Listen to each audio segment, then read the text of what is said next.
my friends, I'm Rick and this is UC the Table. Got a little Missy hanging around back here. And one of the great mysteries, or one of the many unsolved mysteries that we may or may not knew we wanted to know in the Battletech universe has to do with the descendants of the Cameron bloodline. Specifically, Ion and Amanda Cameron, who were the twin children of Richard Cameron, the last sitting Cameron on the original Starleague, the first Starleague. He was murdered by his friend and associate and mentor Stephen Amaris. Of course, everybody knows this. And anybody who knows Battletech lore and Battletech history does not need me to tell them what and how and where. So what I found was some interesting things that came out that over the years, you sit there scratching your head and wondering, right? So recently I started reading the PDF copy that I printed out of Shrapnel number 1, I believe, issue number 1, the official BattleTech magazine. And then there's this little blurb talking about the Cameron legacy. So this begins the quote conspiracy for the rest of the Inner Sphere, for the rest of us. And this was quite a while back that this was produced.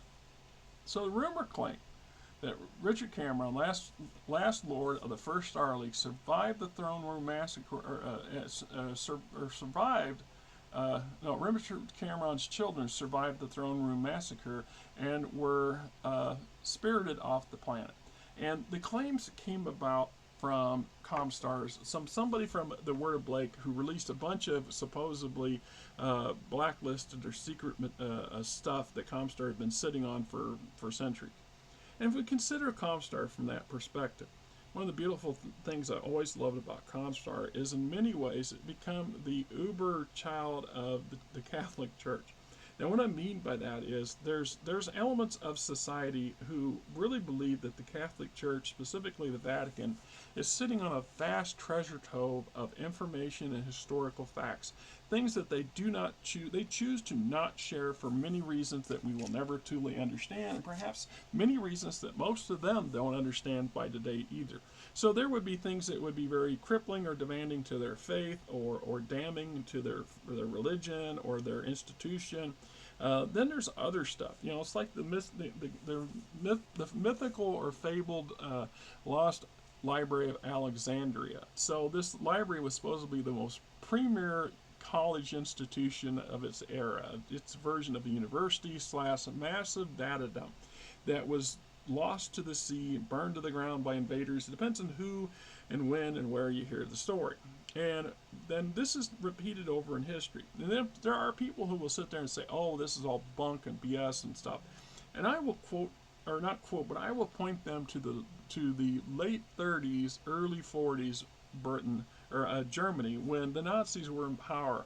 They were doing massive book burnings, and one of the things that they were doing was burning books from libraries and universities, and some of these were quite rare, maybe, in some categories, very limited production, so any kind of loss was terrible. So if you want to look at in-game relations to this, the loss or the recovery of the Helm Memory Core does what? It had between the physical library that Hans Davion recovered from Galatia 3 in a couple decades before the Fourth Succession War breaks out, or the discovery a decade or so before the discovery of the Helm Memory Core. Between the two of them, it allows him to establish a very powerful NASIS, the New Evelyn Institute of Science. And we see this many breakthroughs and a resurgence of technology on the upswing before the arrival of the clans, which is critical, because if the clans had came in at the very end of the Third Succession War, they'd have been a far more effective force than they turned out to be. So the house had some small advantage. And then, of course, the arrival of all this Starleague era and clan advanced tech was just the crack in the dam that broke the flow of technology, or flooded the inner sphere with a resurgence of technology. And even so, here we are in 3150 blah. We still don't know fully what the secrets were retained and kept in the Comstar facilities on Terra. And you have to assume that if they weren't outright destroyed by by the schism, the word to break, and then when the word to break was uncharged there, out of spite, out of any other reason. So, and personally, I think that sort of stuff, once again, only a handful of people at the very top are you going to know that there's stuff that they need to know about or look about or suspect in the first place, and even fewer people with direct access to it. So the odds are really good that the Ill clan, Alec Ford, is sitting on a treasure trove of Comstor accumulations of 1,000+ years of human history and beyond, and who the hell knows what other secrets that are out there that have never been spilled. So one of them, once again, is this fellow claim of a journal of one Hanny Schmidt, who says that in the last moments when the entire Cameron bloodline, 170+ people are herded into, anybody remotely related to the Camerons was herded into the Court of the Star League and then massacred. Then they sealed the Court of the Star League up with all the bodies in it. So Richard Cameron's already been assassinated prior to all this, and then the rest of his extended family are rounded up and butchered sometime later. I'm going to take a little while to get everybody together. But that said, if I find it really hard to buy in the aspect that the entire Cameron bloodline was present and eliminated. For example, how many cousins and second cousins, etc., of the Cameron family were in service with Kerensky in the Star League military? How many? There should have been at least a handful of them out there that survived the slaughter. And then how many others had there's always the black sheep in the family. There's always those branches that get fed up with the status quo or whatever and strike out on their own. Some just strike out on their own by themselves, and they become distant lineage. We see this over and over again throughout BattleTech in general when you look at all the wonderful, let's just get all this stuff here, right? Where's this at? I don't know. Come on, right? Yeah, let's put me down here a little bit. We know that there are case examples all through the inner sphere of extended families. Just look at the Americaholics and mess that's over there, and the Liao Campton oh geez, I know her name too. The Canopus leadership that are now intermarried, and how many branches of family had branched out further from that.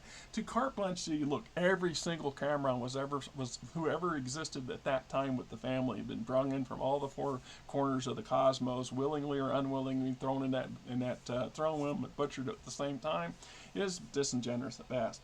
Probably not truthful. But the majority of the ones with the largest solid claim to the throne, more likely the ones that got butchered there.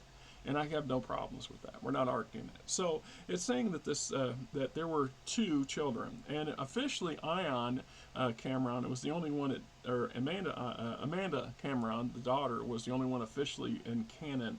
But it was implied that there was actually twins, and that the twin son or the twin boy Ion managed to survive, or they both survived, or Amanda survived. See, we're back to that. There's a lot of unknowns in this mystery, which is what we want. We want the mysteries to be unknown.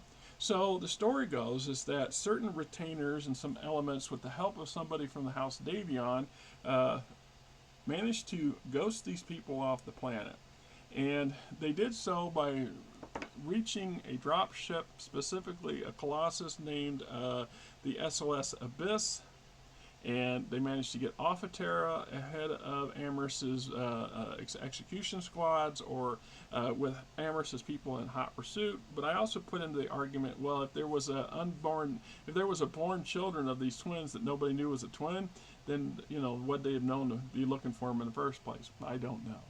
I suspect that they did know that Amaris had to know. He had to know that Richard Cameron had descendants, and those would have been prime targets for his people. So the fact that maybe somebody got heads up just seconds before, or moments before the boots came to get him and allowed him to escape, that's typical high drama and a great thing, a great story, and a great inclusion. And I like to believe that is a possibility. So we get the direct descendants of Richard Cameron, the last sitting First Lord of the Star League, of the First Star League, uh, spirited away from at the last second. And they escape on this dropship. The dropship meets up with a Black Lion, supposedly meets up with a Black Lion battle cruiser called the Tripids. And it's spelled different in the journal entry from the actual ship that's found drifting as a derelict off, in Terran Terran space, and it's said that even today, well, they're trying to track this down. They're chasing down this one. They had this one lead to an actual direct descendant from Ion or Amanda and Cameron, and before they could get to him, he suddenly goes on a long extended trip further into the periphery, is never heard of again, and the whistleblower also suddenly up and disappears. A lot of convenient what ifs, right? But not impossible. So, what are the implications of the positives and negatives of this sort of thing? Well, first off, and I have the strong belief that it's been a long, long time since the first Star League. And the idea that some, I don't know, Aragon of the Cameron family who's just hanging out there somewhere at the last vestiges of a dead nation state, waiting and biding their time to become the new king of all humanity, being about as far-fetched as you could possibly get. No, not likely. They don't have the support base. There isn't enough support base for that to happen. There's this cult of St. Cameron and the Knights of St. Cameron, which there's a lot of hoopla about them, a lot of mystery about them as well, and they're worthy of videos unto themselves over inside and down the road. But it's implied that they're, the Battletech's version of the Knights Templar and the Jesus Christ descendant story. So, or the chalice, or the cup of the, whatever story that's connected to that Arthurian legend. So, in a way, this is the Battletech's version of an Arthurian legend, in a way, which is great. Love that, because it adds even more spice and flavor to an already rich dish that's the lore of this wonderful game that we all love and share. So, the negatives on that would be there are still some quite heavy devotees of the Cameron bloodline in theory. I mean, the Black Watch via the Highlander, the Northwind Highlanders, right at the top of the list, right? Absolutely 100%. Elements within a lot of the House Davion, because they still believe to this day that they have blood ties to the Camerons. Then there's the clans. There are elements within clans that lionize the Camerons, and no one particular. The founding McKenna, I think, was the founder. Whichever one was the founder is most known, because Nicholas Kerensky had a huge hard-on for anything Star League, because he twisted it and used it to his advantage at every turn. So the idea being that there's at least a handful of clans, if not more, including Clan Wolf, who would be very interested in that possibility being out there. But that still comes back to some questions. Like I said, I find it hard to believe that in the sheer size of the Cameron family, an extended family, and the sheer size of the Star League and the Star League SLDF, that there weren't serving members of the Cameron family safely far enough away from Amaris's clutches to have survived. I guarantee you, if there was, now there's a possibility there weren't. So if there was, that then perhaps the Cameron blood legacy could be a deeply held secret by Clan Wolf or a couple other clans within the clans. And for whatever reason, it remains viable but untapped. Once you become Clan of Terra, how do you step up from that? How do you actually, in name and deed, become the first lord of a new Star League? Well, there's one possible but highly unlikely avenue. And so we look at not just the clans, but then there's some other periphery powers that have distant ties to the Cameron family, and then there's just the legendary lore of the Camerons that the rank and file of the inner sphere people from all houses and all walks of life and grew up with and grew up on, and some of them are going to be dedicated. So this could be possible that an heir to that could prove this legitimacy to and direct lineage to Richard Cameron would be able to step up and rally enough forces to become a real factor in the inner sphere. Not likely to happen. And part of me thinks it would be it's not a good move in the first place. The politics of the current era, with all of what's going on for Catalyst, is plenty on their plate. This would be one more thing.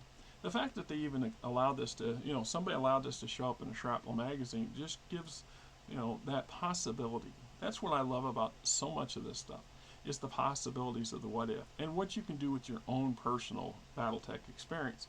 So if you chose, you could be that direct descendant. Your character for BattleTech or one of your players could be the direct descendant and have to deal with all the possibilities of an alternate reality for your game.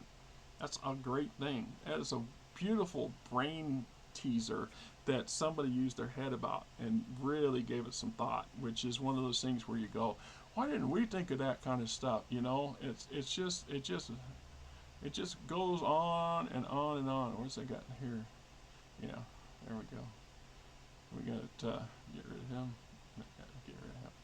So, yeah, they escaped here on this Colossus, which is seriously looks like an Overlord or just a earlier predecessor of the Overlord, I guess.